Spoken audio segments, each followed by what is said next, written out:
कोई शिवलिंग नहीं है वहां पे। अच्छा, जी हाँ, देश के अंदर अगर मंदिरों को तोड़ करके मसाजिद बना दिए गए होते तो आज इस देश के अंदर 800 साल मुगल ने हुकूमत किया, एक भी मंदिर नजर नहीं आता। हम दूसरा बाबरी इधर होने नहीं देंगे, दूसरा बाबरी किसी भी हाल में होने नहीं देंगे। अब हम सब जानते हैं कि मस्जिद के अंदर में एक पत्थर के बीच में नल लगाते हैं, नल से फव्वारा आ जाता है। फव्वारा के लिए तो किसी भी चीज में नल लगा के थे। अब कहीं पे बहुत सारा रोड पे बना हुआ है, बहुत जगह हर जगह बना, आप सबको शिवलिंग बोलेंगे क्या? वहाँ कोई भी जो है मन शिवलिंग नहीं है। देश के अंदर इतना महंगाई चल रहा है, उसके बारे में बात नहीं चल रहा है।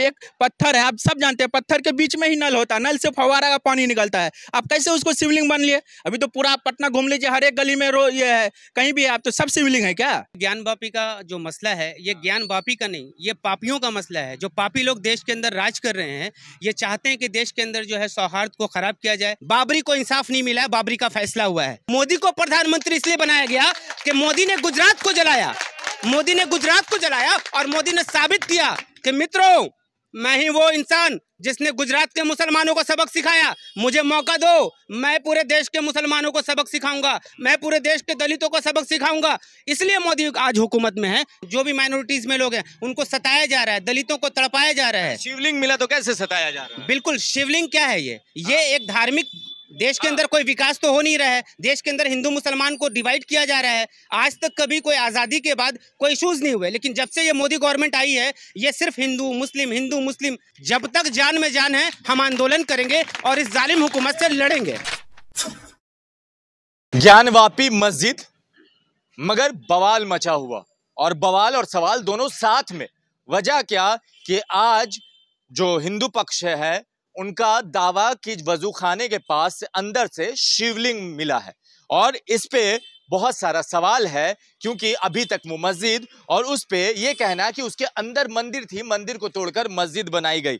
अब शिवलिंग मिलने के बाद वजू खाने को वहां पर घेराबंदी कर दी गई है, उसको सील कर दिया गया है। यहाँ पर सब्जी बाग में है SDPI एक पार्टी है, सभी मुस्लिम युवा हैं, यूथ हैं, और भी हर उम्र के लोग हैं। इनसे हम जानेंगे ज्ञानवापी मस्जिद जहां पर वजू खाना, वहां पे शिवलिंग मिला। उनका दावा था भाई मंदिर है, मिल गया शिवलिंग। एक्चुअली शमीम अख्तर, मैं SDPI का प्रदेश अध्यक्ष हूँ। एक्चुअली ज्ञान वापी का जो मसला है ये ज्ञान वापी का नहीं, ये पापियों का मसला है। जो पापी लोग देश के अंदर राज कर रहे हैं, ये चाहते हैं कि देश के अंदर जो है सौहार्द को खराब किया जाए, देश की अखंडता को तोड़ दिया जाए, और ये संविधान के खिलाफ जो काम हो रहा है।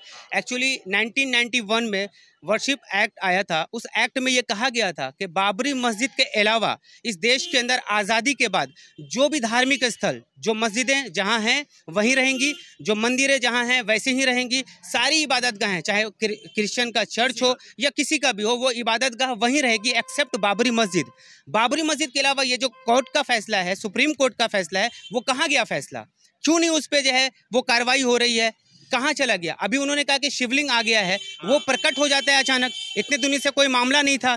बाबरी मस्जिद की खुदाई में आर्कियोलॉजिकल डिपार्टमेंट ऑफ इंडिया ने खुद कहा है कि कोई भी इसके अंदर पुरातत्व विभाग का कोई हिस्सा नहीं पाया गया, यहाँ तक जजमेंट के अंदर भी है, लेकिन फिर भी उन्होंने आस्था की बुनियाद पर ले लिया। तो इन्होंने तो अभी साबित कर दिया कि यहाँ पे शिवलिंग आ गया, रातों रात शिवलिंग कहीं भी आ सकता है। आपका कहने का मतलब क्या है कि रातों रात शिवलिंग? ये सरकार क्या में हो रही, योगी सरकार, उसका योगी सरकार और मोदी सरकार इस देश के अंदर क्या कर रही है पूरा देश जान रहा है और पूरी दुनिया जान रही है। इस देश के अंदर जो भी अल्पसंख्यक लोग हैं, जो मुसलमान लोग हैं, जो भी माइनॉरिटीज में लोग हैं, उनको सताया जा रहा है, दलितों को तड़पाया जा रहा है। शिवलिंग मिला तो कैसे सताया जा रहा है? बिल्कुल, शिवलिंग क्या है ये एक धार्मिक, देश के अंदर कोई विकास तो हो नहीं रहा है। देश के अंदर हिंदू मुसलमान को डिवाइड किया जा रहा है। आज तक कभी कोई आज़ादी के बाद कोई इशूज नहीं हुए, लेकिन जब से ये मोदी गवर्नमेंट आई है ये सिर्फ हिंदू मुस्लिम, इसके अलावा और कुछ नहीं कर रही है। तो आपको ये कहना है कि शिवलिंग जो मिला वो एक प्रोपेगेंडा है, वो एक साजिश है, कोई शिवलिंग नहीं है वहां पे। अच्छा, जी हाँ, देश के अंदर अगर मंदिरों को तोड़ करके मसाजिद बना दिए गए होते तो आज इस देश के अंदर 800 साल मुगल ने हुकूमत किया, एक भी मंदिर नजर नहीं आता। आज का एक मामला है यहाँ पे मैसूर के अंदर, बेंगलुरु के अंदर टीपू सुल्तान मस्जिद के ऊपर भी अटैक कर रहे हैं। इनकी तो पूरी की पूरी साजिश है। आज वो कुतुब मीनार को भी कह रहे कि ये कुतुब मीनार नहीं है, ताजमहल को कह रहे तेजोमहल, निशान तेजोमहल है। वहाँ की MP ने कहा है, पूजा ने, कि नहीं यहाँ पे हमारी जमीन है। वो कुछ भी कह देंगे और मान लेंगे। अब ऐसा नहीं हो सकता। Social democratic party of India इसका विरोध करती है और जल्द से जल्द इसके ऊपर जो है निष्पक्ष कार्रवाई होनी चाहिए, अन्यथा हम कोर्ट तो कार्रवाई कर रही है। कोर्ट कार्रवाई नहीं कर रही है। कोर्ट ने क्या बाबरी मस्जिद को जस्टिस दिया क्या? बाबरी को इंसाफ नहीं मिला है, बाबरी का फैसला हुआ है।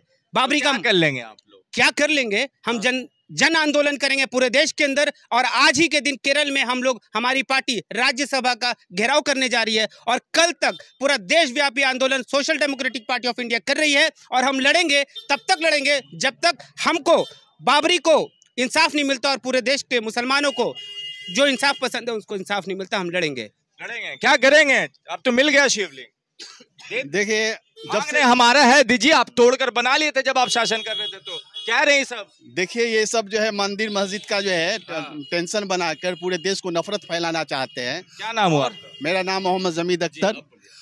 मैं देख रहा हूँ जब से भी बीजेपी की सरकार आई है, आज देश में बस हिंदू मुस्लिम चल रहा है, जो मंदिर मस्जिद चल रहा है, और ये सब साजिश के तहत चल रहा है। उनका एक नारा भी था कि जो है आज बाबरी मस्जिद, कल मथुरा और काशी है, और उसी के तहत आज जो ये अपना जो है कदम आगे बढ़ा रहा है, और एक जो है प्लानिंग के तहत सब चल रहा है। और ये माने वहाँ कोई भी जो है माने शिवलिंग नहीं है, लेकिन जो है पूरे प्रशासन के दबाव कहिए या बीजेपी की दबाव कहिए, वो पर वहाँ लाके जो है कि प्रशासन डाल दिया बीजेपी के दबाव में। देखिए, प्रशासन तो अभी बीजेपी की सरकार है, वो जो चाहेगी वो कर सकती है। हाँ, और उसी के दबाव में सब हो रहा है, और वो एक एजेंडा लेके चल रहा है कि ये, क्योंकि वो जान रहा है कि हम इसी एजेंडा के साथ जो है हम आगे बढ़ सकते हैं। असल अभी जो सिचुएशन है, ये भारत का पूरा हिस्ट्री को चेंज करके एक नया हिस्ट्री बनाना, उसका मकसद है क्या?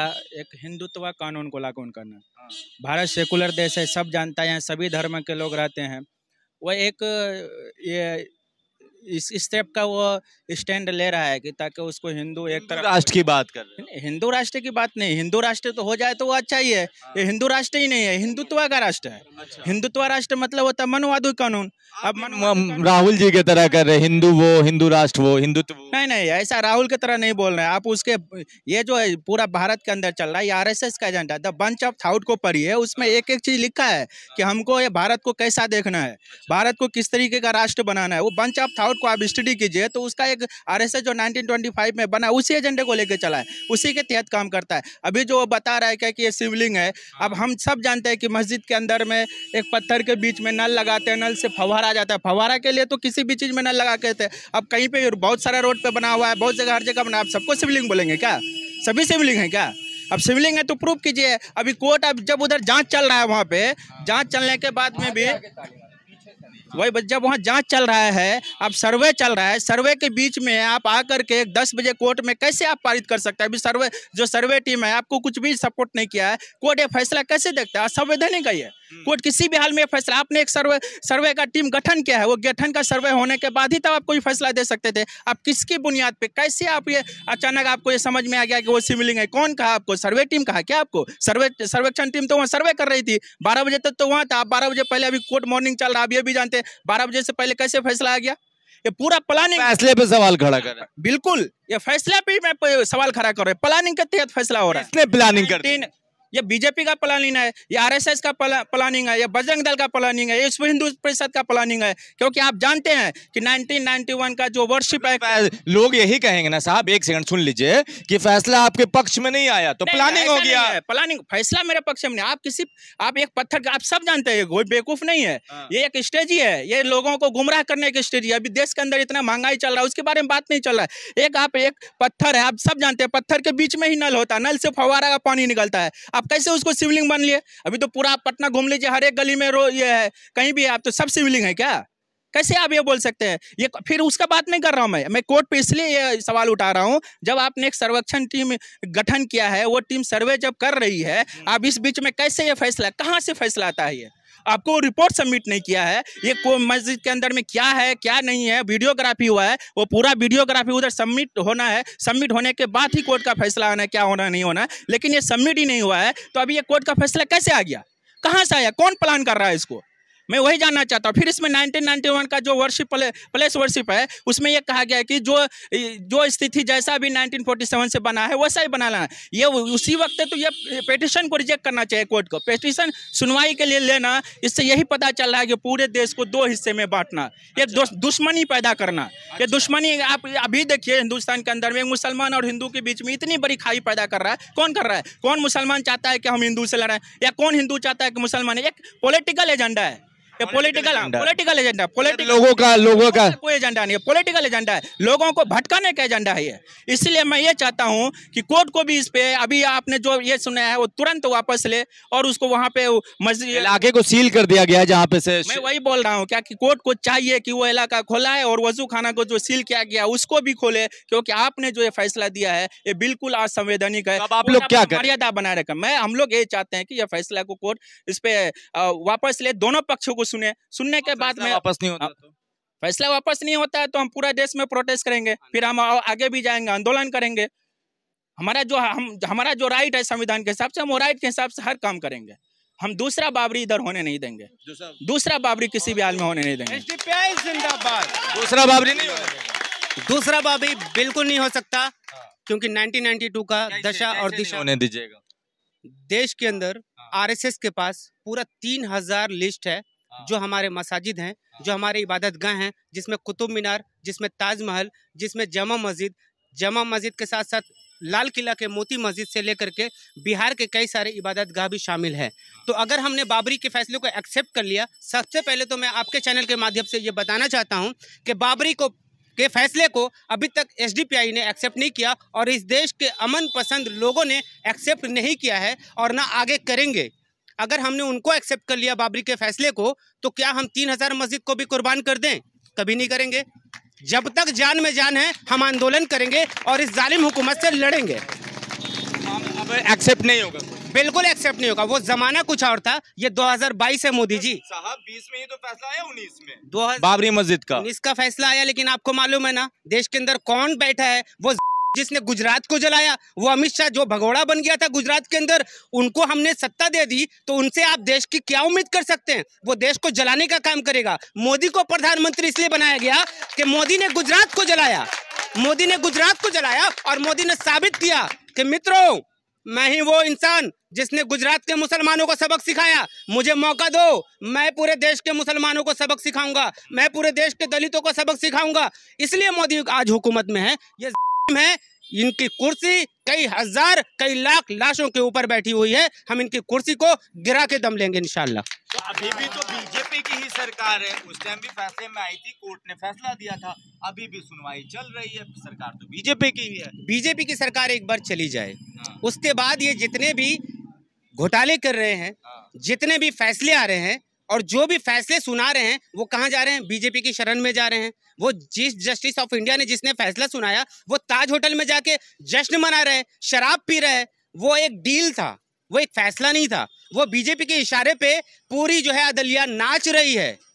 अदलिया भी आज रंजन गोगोई के बारे में रंजन गोगोई, जी हाँ। चलिए, तो यहाँ पर देखिए, यहाँ पर एसडीपीआई के युवा कार्यकर्ता, सभी के सर पे, कुछ के सर के टोपी तो किसी के सर पे आपको जुबां में और चेहरे पे एक चीज तो मिलेगी कि भाई अगर हमने बाबरी को कबूल कर लिया, इसका मतलब ये नहीं कि आप जो कहेंगे हम उसको मान लेंगे।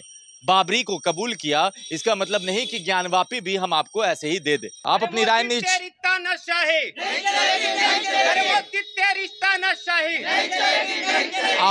नीचे कमेंट बॉक्स में लिखें। जुड़े रहे हमारे साथ, तब तक के लिए आपका बहुत बहुत धन्यवाद।